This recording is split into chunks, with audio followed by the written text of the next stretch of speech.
9वा महिना लागताच अमृताची सासू तिला म्हणाली की अगं सुनबाई, तुझ्या भावाला किंवा वडिलांना कोणाला तरी बोलवून डिलिव्हरीला माहेरी निघून जा. तिथं तुझी आई आहे, वहिनी आहे, दोघी पण मिळून तुझी खूप चांगली काळजी घेतील. मी इथे एकटी काय काय करू? मी पूर्ण घर सांभाळू का? तुझ्याकडेच लक्ष देऊ. अमृताला तिच्या सासूचं बोलणं समजत होतं. तिला माहित होतं की तिची सासू कंजूस आहे. जर तिचं ऑपरेशन झालं तर त्यांना खूप पैसे खर्च करावे लागतील. त्यामुळे त्या अमृताला माहेरी पाठवण्याच्या मागे लागल्या होत्या. पण अमृताच्या माहेरच्यांनी अमृताला समजावलं होतं की पहिलं बाळंतपण माहेरीच करतात. त्यामुळे अमृता पण तिच्या सासूबाईला जास्त काही बोलू शकली नाही. पण कुठे ना कुठे तिला या गोष्टीचं वाईट वाटलं होतं. अमृता बाळंतपणाला माहेरी गेली, पण तिचं ऑपरेशन झालं नाही. अमृताची नॉर्मल डिलिव्हरी झाली आणि तिने एका सुंदर मुलाला जन्म दिला. डिलिव्हरी झाल्यावर 2 महिने अमृता माहेरी राहिली आणि 2 महिने झाल्यावर ती सासरी आली. आणि तिथे गेल्यानंतर अमृताचं जुनं रुटीन सुरू झालं. दिवसभर अमृता काम करत होती. तिला बाळासाठी वेळच भेटत नव्हता. दिवसभर अमृता मोलकरणीसारखं काम करत होती आणि काम करत करत तिला बाळ पण सांभाळावं लागत होतं. तिची सासू तर बाळाचं काहीच करत नव्हती. बाळाला जन्माला घातल्यानंतर शरीरात किती कमजोरपणा येतो हे काही जणांना समजत नाही. आज कामामुळे अमृता जेवली नव्हती आणि दूध, फळे, ज्यूस वगैरे पदार्थ तर खाणं लांबच राहिलं. कोणीच तिला खायला आणून देत नव्हतं. तिलाच तिच्या हाताने खावं लागत होतं. परंतु प्रत्येकजण आपापलं काम तिच्याकडून करून घेत होतं. अमृताच्या बाळाला जेव्हा 6 महिने पूर्ण झाले तेव्हा तिच्या बाळाचं बारसं करण्याचं तिच्या सासूने ठरवलं. आणि बारसं करण्यासाठी खूप खर्च होईल. त्यामुळे सासूबाई अमृताला तू आजारी आहे म्हणून तिची सासू तिला माहेरी पाठवते. कारण बारसं करण्यासाठी खूप खर्च होतो. कारण सगळ्या नातेवाईकांना बोलून त्यांना आहेर द्यायला लागतो. त्यामुळे तिची सासू तिला माहेरी पाठवते. ज्या दिवशी बारसं होतं त्या दिवशी सासरकडून कोण पण आलं नाही. त्यामुळे अमृताला खूप वाईट वाटलं. त्या दिवशी अमृता खूप रडली. जेव्हा अमृता रडत होती तेव्हा तिथं अमृताची आई आली आणि म्हणाली की अमृत बाळा, जर तुझ्या सासरचे खर्च करायला तयार नसतील तर आम्ही आहोत की. विनाकारण असं रडत जाऊ नकोस. पण बाळा, एक लक्षात ठेव, जोपर्यंत तुझे आई वडील जिवंत आहेत तोपर्यंत आम्ही सगळं करू शकतो. त्याच्यानंतरचं मी काही सांगू शकणार नाही. त्यामुळे तू तुझ्या हक्कासाठी आतापासूनच बोलायला शिक. असं गरिबासारखं राहू नकोस. तुझ्या सासरच्यांना आता सवय लागली आहे की ते काही खर्चाची गोष्ट असेल तर तुला लगेच माहेरी पाठवून देतात. तुला त्या घरात नोकरानीसारखं काम करावं लागत आहे आणि जसं तुझ्यावर किंवा तुझ्या लेकरावर खर्च करण्याची वेळ येते तेव्हा तुझ्या सासरचे तुला माहेरी पाठवून देतात. त्यामुळे विचार कर बाळा की तू फक्त त्या घरासाठी एक मोलकरीण आहेस. आणि एका आईला असं कधीच वाटणार नाही की त्या घरात सून म्हणून नाही तर मग तू मोलकरीण बनून राहावं. जर तुला त्या घरची सून बनायची असेल तर तुला तुझ्या हक्कासाठी लढावं लागेल.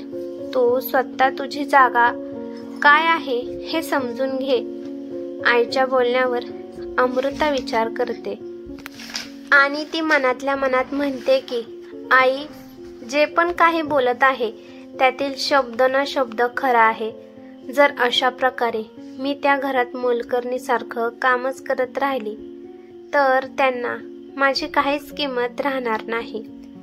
हळूहळू अजून ते मला त्रास देत असतात, हे खरं आहे. घरातील प्रत्येक काम माझ्याकडून करून घेतात आणि पैशाची गोष्ट आली की मला माहेरी पाठवून देतात. त्यानंतर अमृता तिच्या आईला म्हणाली की आई, तुझ्यामुळे आज माझे डोळे उघडले आहेत. आजपासून मी स्वतःसाठी जगणार आणि तो काळजी करू नकोस. आता माझा हक्क माझ्याकडून कोणी सुद्धा हिरावून घेऊ शकणार नाही. काही दिवसांनी अमृता सासरी आली. हळूहळू दिवस गेले. आता अमृताचा मुलगा 1 वर्षाचा झाला होता आणि यावेळेस अमृताने पूर्ण निर्णय घेतला होता की यावेळेस तिच्या बाळाचा बर्थडे मनवण्यासाठी ती माहेरी जाणार नाही. त्यासाठी ती किती पण भांडण करण्यासाठी तयार होती. आता अमृताच्या बाळाचा बर्थडे जसा जवळजवळ येत होता तसं तिची सासू तिला माहेरी पाठवण्याच्या मार्गावर आली होती. तिची सासू मुद्दाम तिच्या बाळाला घेत होती आणि लाडाने म्हणत होती की आता माझा राजा आजोळी आजीकडे जाणार आणि तिथेच तुझा छान बर्थडे साजरा करणार. सासूचं बोलणं ऐकून अमृताला खूप राग येत होता, पण अमृता एक शब्द पण काही बोलली नाही. एक दिवस काही शेजारच्या बाया अमृताच्या घरी आल्या आणि त्यांच्यासाठी चहा नाश्ता बनवण्यासाठी ती किचनमध्ये गेली. बोलत बोलत त्या बाया अमृताच्या सासूला म्हणाल्या की ताई, बघता बघता तुमचा नातू 1 वर्षाचा झाला आणि मग तुम्ही याचा बर्थडे खूप मोठ्या पद्धतीने साजरा करणार असाल, तर मग याचा बर्थडे कधी आहे? अमृताच्या सासूने जे उत्तर दिले ते उत्तर ऐकून अमृता तर दंग झाली. तिची सासू म्हणाली की हो, माझा नातू आता 1 वर्षाचा झाला आहे. पुढच्या आठवड्यातच त्याचा वाढदिवस आहे. पण काय करू, मन तर खूप आहे की माझ्या नातूच्या वाढदिवसाला सगळ्या नातेवाईकांना सगळ्यांना बोलवावं, मस्त पार्टी ठेवावी, खाण्यापिण्याची योजना बनवावी, घरात पूजा ठेवावी.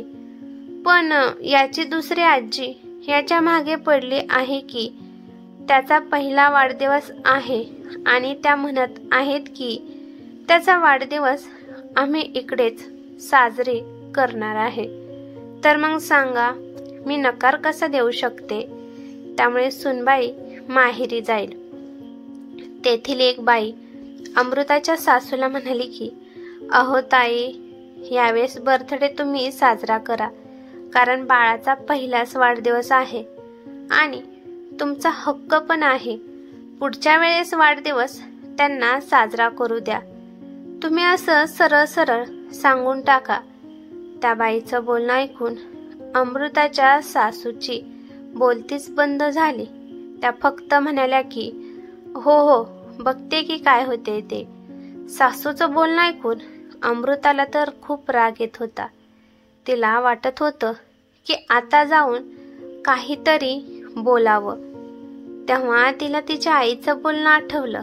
कसं तिने तिच्या आईला सांगितलं होतं की स्वतःच्या हक्कासाठी बोलायचं, जिथे चुकतं तिथे बोललंच पाहिजे.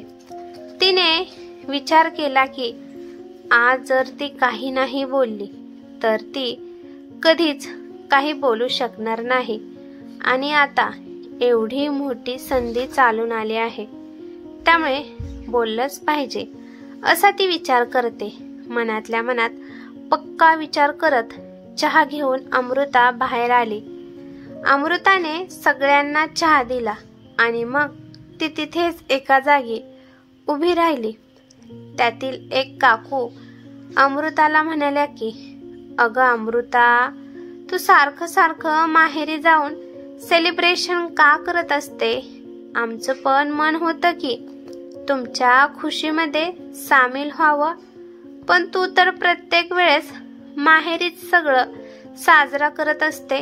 कमीत कमी बाळाचा वाढदिवस तर इथे साजरा करू दे. अगं, तुझ्या सासूचं एवढं मन आहे की त्यांच्या नातवाचा वाढदिवस इथं साजरा करायचा आहे, तर मग तुझ्या माहेरच्यांना सांग की यावेळेस वाढदिवस आम्ही इथे साजरा करणार आहे. तुझ्या माहेरच्यामुळे तुझी सासू त्यांचा आनंद साजरा करू शकत नाही. तुझ्या सासूचं मन किती तुटलं असेल. पहिलाच नातवाचा वाढदिवस आहे आणि सून त्याला घेऊन माहेरी साजरा करणार आहे. बघ, तुझ्या सासूचा चेहरा किती बारीक झाला आहे. काकूचं बोलणं ऐकून अमृताची सासू मुद्दामच तोंड नाराज करून बसली. अमृता मनात विचार करते की सासूबाई अशा बसल्या आहेत की खरंच त्यांना माझ्या बाळाचा वाढदिवस साजरा करायचा आहे आणि माझी आई त्यांना इथं त्यांच्या नातवाचा बर्थडे साजरा करून देईना. काकू, असं काही नाही. माझी आई जास्त जबरदस्ती करत नाही. जर खरंच सासूबाईचं मन आहे की त्यांच्या नातवाचा वाढदिवस इथे साजरा करायचा, तर मी तुम्हाला आज सांगते की माझ्याकडून आणि माझ्या परिवाराकडून पहिलं निमंत्रण मी तुम्हालाच देते की तुम्ही बाळाच्या वाढदिवसाला सहपरिवार सहभागी व्हा.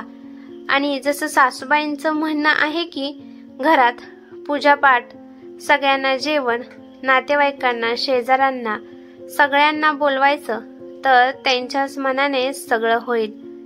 त्या जे काही म्हणतील तसंच घडेल. आणि मी माझ्या आईला सांगेन की सासूबाईचं किती मन आहे त्यांच्या नातवाचा इथं वाढदिवस साजरा करण्यासाठी. असं बोलल्यावर अमृताची सासू मोठे मोठे डोळे करून अमृताकडे पाहू लागले. त्या काकू अमृताच्या सासूला म्हणाल्या की बघितलंस का ताई, तुमची सून किती समजूतदार आहे. तिला तुमचं दुःख कळालं. आता तुमच्या नातवाचा बर्थडे इथे साजरा होईल. आता तरी खुश व्हा. आता हा नाराज चेहरा काढून टाका आणि आतापासूनच नातवाच्या वाढदिवसाची तयारी करा. आम्हाला तर आतापासूनच आमंत्रण मिळालं आहे. असं म्हणून त्या सगळ्या हसू लागल्या. त्या काकूसोबत अमृता पण हसू लागली आणि तिरक्या नजरेने एकदा ती कटाक्ष तिच्या सासूकडे टाकत होती. अमृताच्या सासूची हालत अशी झाली होती की जणू कोणी त्यांना लुटलं आहे. आज अमृताची सासू त्यांच्या जाळ्यात चांगली फसली होती. मजबुरीने अमृताची सासू आता काहीच बोलू शकत नव्हती. त्यांना त्यांच्या नातवाचा वाढदिवस धूमधडाक्यात साजरा करावा लागला आणि घरात पूजा पाठ पण ठेवली आणि त्यासाठी पण खूप पैसे खर्च झाले. पण बाळाच्या आनंदाच्या पुढे या पैशाची काहीच किंमत नसते. वाढदिवसा दिवशी अमृता खूप खुश होती, कारण तिच्या मुलाचा पहिला वाढदिवस तिला तिच्या परिवारासोबत साजरा करता आला. ही कथा कशी वाटली ते मला कमेंट करून नक्की सांगा. कथा आवडली तर लाईक शेअर नक्की करा आणि चॅनेलवरती नवीन असाल तर चॅनेलला सबस्क्राईब करा. धन्यवाद.